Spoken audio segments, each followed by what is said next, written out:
Icon star Allu Arjun Pushpa 2 movie విజయవంతం అవ్వాలని కోరుకుంటూ అనకాపల్లికి చెందిన అల్లు అర్జున్ ఫ్యాన్స్ కుమార్ సింహాచలం దేవస్థానం మెట్లు మోకాళ్లతో ఎక్కి అనంతరం దేవస్థానంలో ప్రత్యేక పూజలు నిర్వహించారు.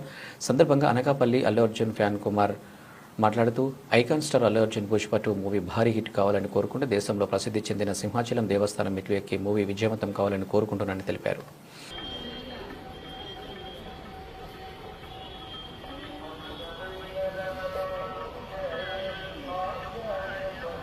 చూడకు